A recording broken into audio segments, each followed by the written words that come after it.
we are doing enormous harm to young people by making it harder to treat them as individuals. I think your goal, which is a goal that I share, is to find some way for us to get to a truly colorblind society. I don't consider myself well informed enough on this topic of the effects of social policy to know how we should be tuning the various knobs within reach at the moment to get there. But I am very convinced at this point that identity politics and maintaining a fascination with a racial difference or really any subgroup difference is a dead end morally and politically for us. You look at our campuses now, and I think it's just incontestable that identity politics have been disastrous on a whole variety of fronts. And I'd say that the identity politics are a direct, straight line outcome of insisting by law that we treat people as groups. The real issue here is much deeper than any racial differences we've been talking about. And it connects these two books. It connects The Bell Curve and your more recent book, Coming Apart, which you published in 2012. As you said at the beginning, it's this underlying fact about our society that we've created an economy and we've created a social order which is more and more giving primacy to cognitive abilities. And so IQ is relevant, and it's increasingly relevant, and it is stratifying our society in ways that most of us have not appreciated, frankly. And you paint a picture of a stratification that is pretty surprising. I mean, so we're going to get into what you mean by the phrase like the narrow elite and the broad elite and the new underclass. But I'll just to set you up to describe your thesis here. In your book Coming Apart, you essentially start with America as it was just prior to the assassination of JFK, and you paint a picture of a remarkably homogeneous society, at least in white America, and there's just religious and moral and aesthetic convergence. And while there's some level of wealth inequality, it was largely a classless society, and there was certainly a pretense of classlessness, where you have wealthy people who insist that they're just like every other American. And that's a primary value to seem like you're just like every other American, even if your wealth is isolating you to some degree. And then you trace through the next 50 years where America gets fragmented into two classes that are not only different in terms of wealth, but different in terms of their values and even their epistemology, where you have people who have disproportionate influence in our society, whether economic and political and cultural. So you have influential journalists and lawyers and executives and creative people, and they have become, and I want you to talk about this, they've become incredibly isolated as their tastes and interests and information diets have separated them from the rest of society. And what's interesting is that you wrote this book in 2012, and as I read it just recently, you seem to describe, without knowing it, everything you're saying seems to be describing a Trump-shaped hole in our culture, just waiting to be filled. And so it really reads like a very prophetic book without you ever being explicitly so. I'm just opening the door for you to explain your thesis and talk about the current stratification in our society as you see it. Yeah. And this was not because of people behaving badly. This process that led us to where we are was people behaving normally in the face of a couple of different large social forces. And the social forces were ones that I think we mentioned way earlier in the conversation. One was that from the middle of the century on, the higher educational system sucked all of this academic talent from the hinterlands, shipped it off to elite colleges. And during the same period of time, brains were getting much more valuable in the marketplace, whether it was because of new jobs in the IT industry in recent decades, or whether it was simply because if you're the CEO of a corporation making, with revenues of $40 billion a year, and you're really good at your job, you're worth a lot more money than you were as CEO of a corporation with $4 billion a year. So you had a gigantism going on in the American economy, and you had a bunch of new opportunities opening up that, you know, things like these complicated multinational deals, which were pretty much unheard of in the middle of the century. Those are really complicated, and the lawyers who put those together have to be really, really smart, as well as being well-trained lawyers. And they're worth commissions of millions of dollars if they can do that kind of thing. So anyway, you had those two forces, and you had a few natural and human impulses, such as you like to hang out with people who get your jokes. You like to marry people who get your jokes. You naturally want to gravitate, if you have the option, toward people who share your tastes and preferences. Earlier in our nation's history, the opportunities for doing that were fairly limited. And so you got along, you found the people in your local city that you got along with, but you couldn't kind of create a world from scratch. And in the last few decades, we have.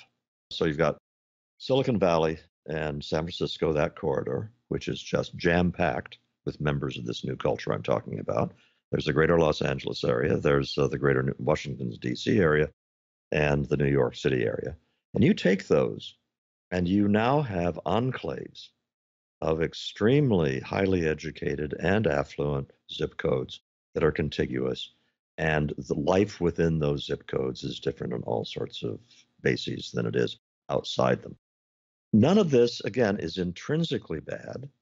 And the culture of the new upper class is in many ways an admirable one.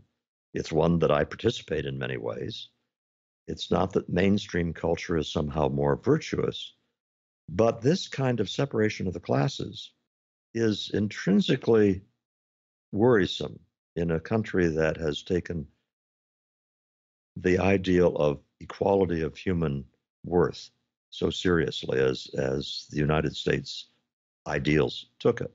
But beyond being worrisome, and this is the thing that I was noticing at the time I wrote Coming Apart, but became much more apparent in the subsequent years, is that the new upper class holds ordinary Americans in contempt, disdain.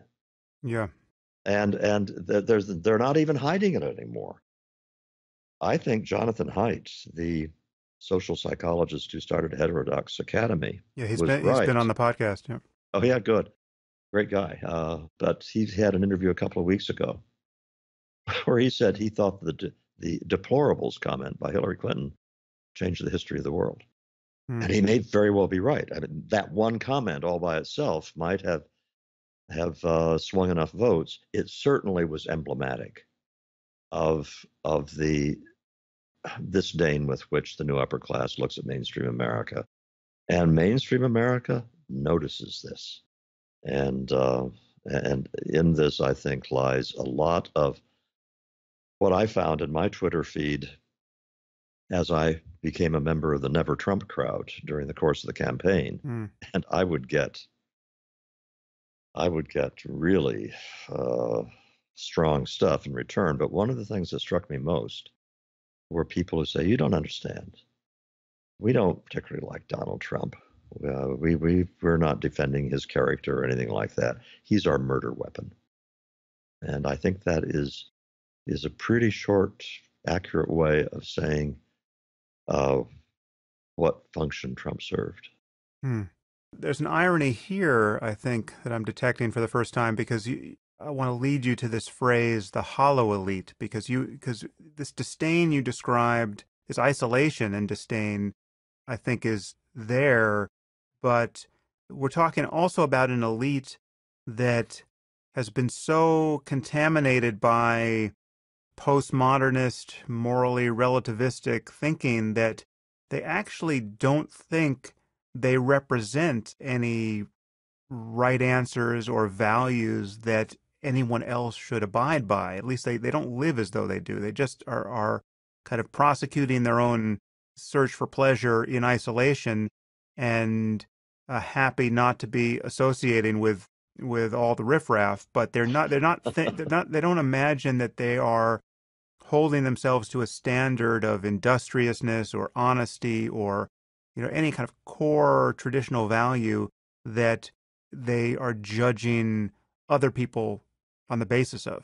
Yeah, that's it's there's a tension here because on the one hand, the members of the new upper class, as I call them, actually behave pretty well in a lot of ways. Mm. And if you're talking about social capital and the functioning of a civil society, they get married in very high proportions.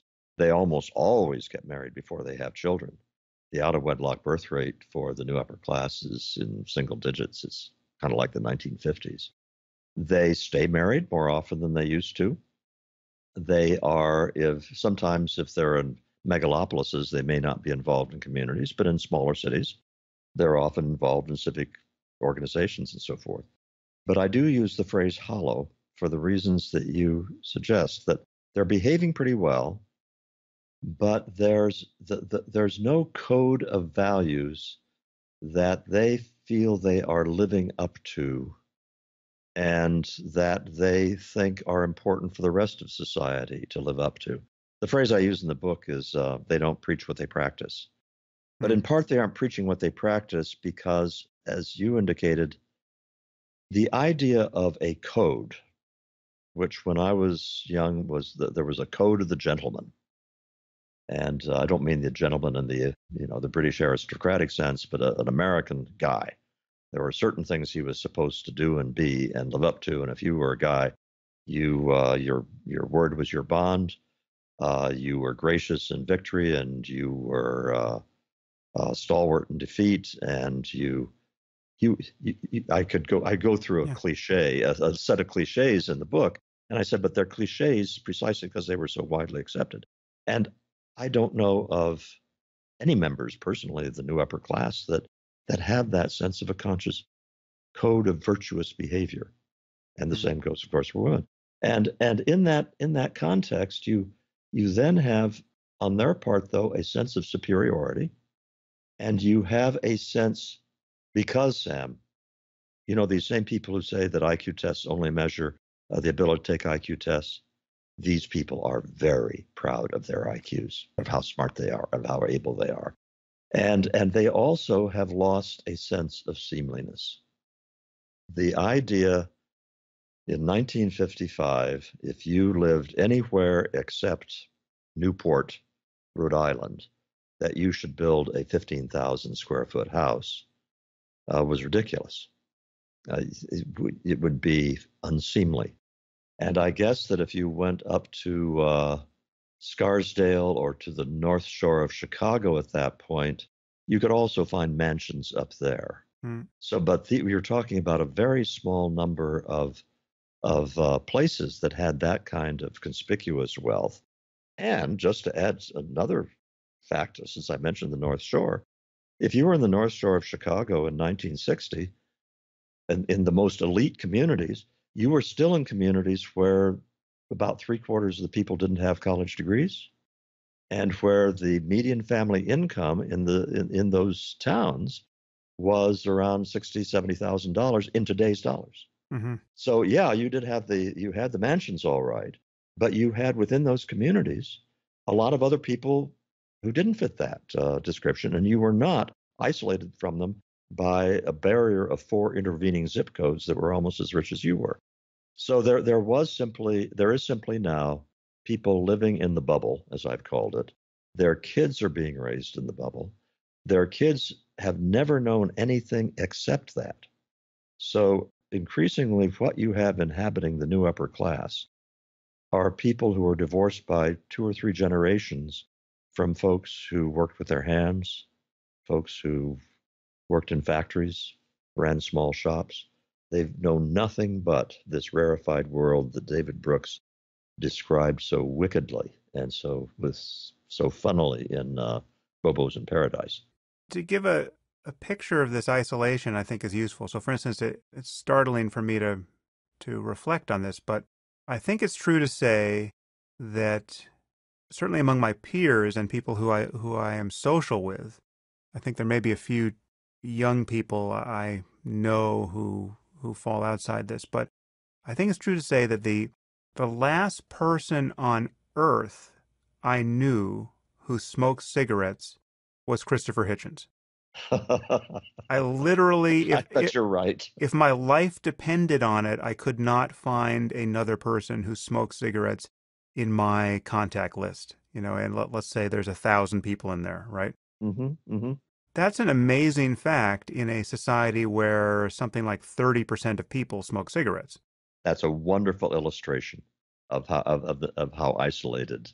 Because in my case, I do know people who smoke cigarettes, but that's only because I go play poker at Charlestown, West Virginia casino. Mm. And there, about 30% of the guys I play poker with smoke. But that's if in terms of American Enterprise Institute where I work, I don't know anybody who smokes there. I don't social circles. No. And conversely, if you're a smoker listening to this podcast, I'm sure you're surrounded by people who smoke cigarettes. Yep, because of the separation. And it goes on to so many other things. The most brutal illustration that I have heard of the contempt that the new upper class has for these smoking non-elite people comes from Clive Crook, the journalist, the columnist, Mm-hmm. who bought a house in West Virginia for a weekend house. He lives in Georgetown, in Washington, and he has a great time out there with his wife. They've made friends of the people who lived out there. They're great neighbors.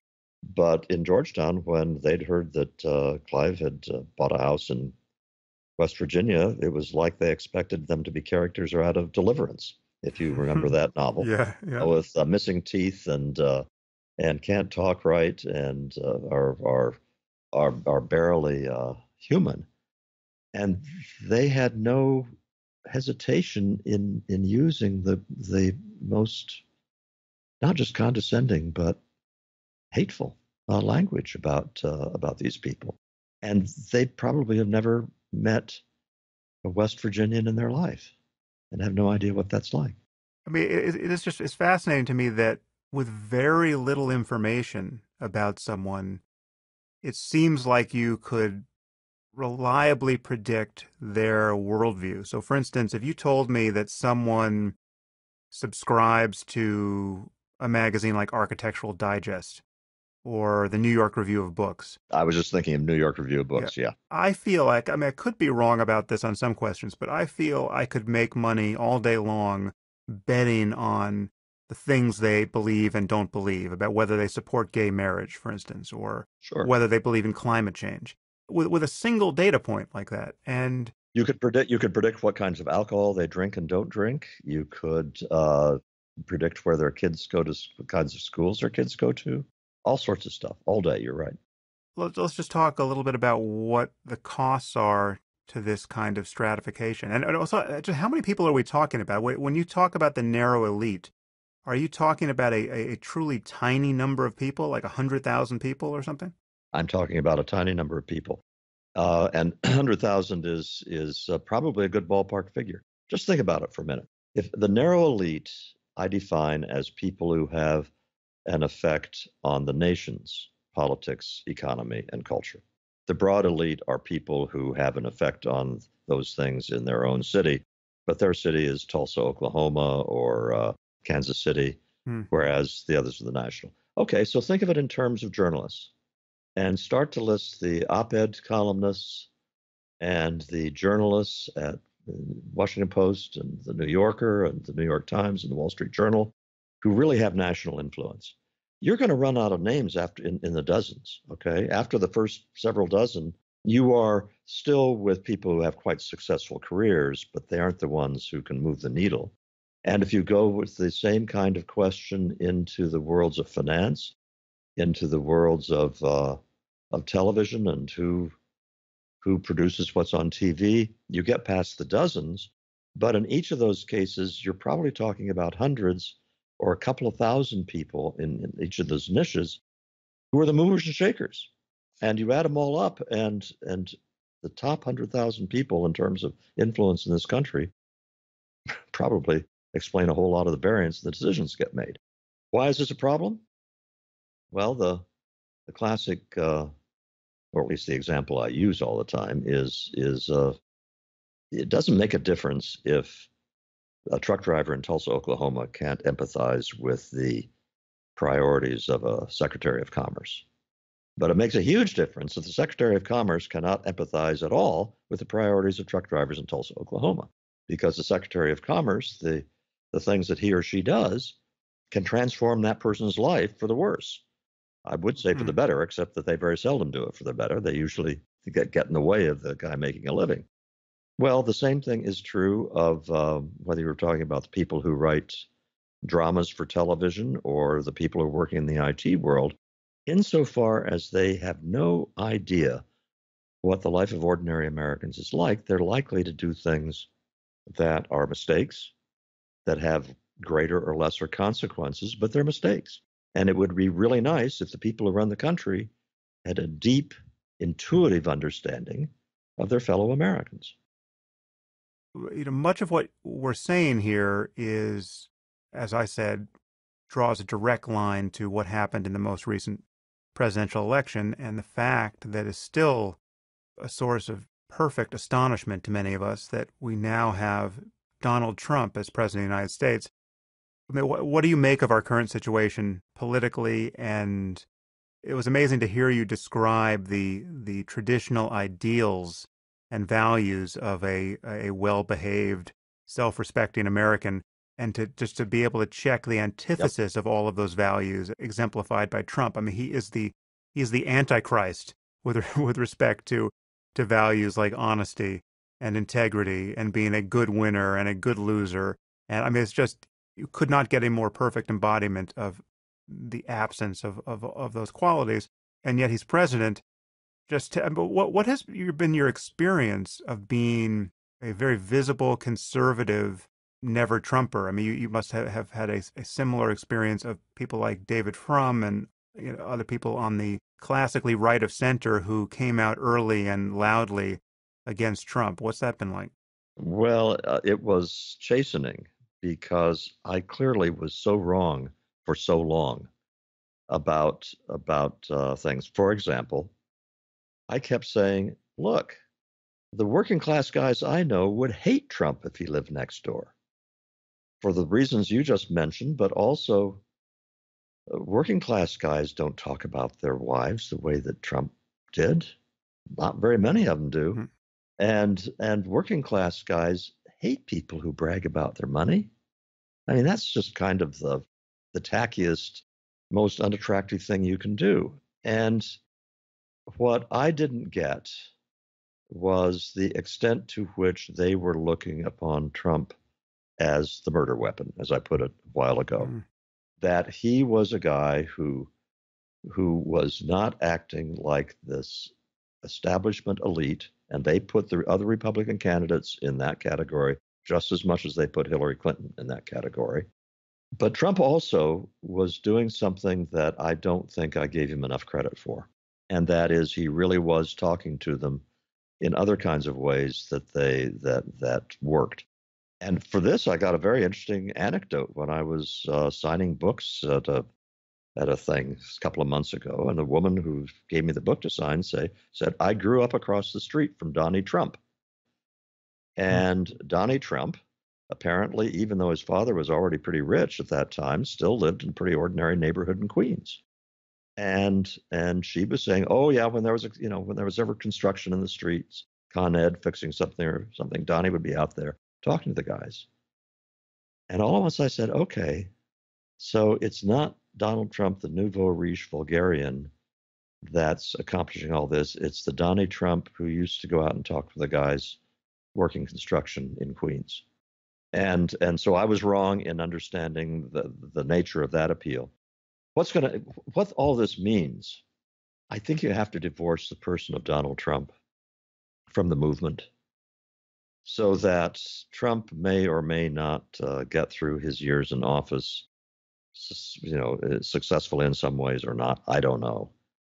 But one thing that is quite clear is that people like me, who consider ourselves limited government conservatives, I like to use the word Madisonian to describe people like me, We like the Constitution of limited government and enumerated powers and all that kind of thing, and local control and subsidiarity. We are a tiny fraction of the electorate. That what the last election did was say that you've had the left, which has kind of abandoned the old-fashioned definitions of liberty and freedom and egalitarianism in favor of the social democratic versions of them now, which people on the left, in principle, in deeply principled ways, think are the best way to go. But meanwhile, over on the right, you've had principled limited government people who thought that a lot of the blue collar Republican voters were at least sympathetic to those ideals. Hmm. And it turns out that really they aren't very interested in those. They were naturally blue collar Democrat voters historically. They shifted over because of a Democratic Party that they thought had abandoned them, particularly white working class. But they've shifted over for reasons of feeling more comfortable with the Republicans, not because they believe in conservative principles. So long term, I think we're going to have a redefinition of the parties such that the Republicans will be a populist-centered party for a long time to come. Hmm.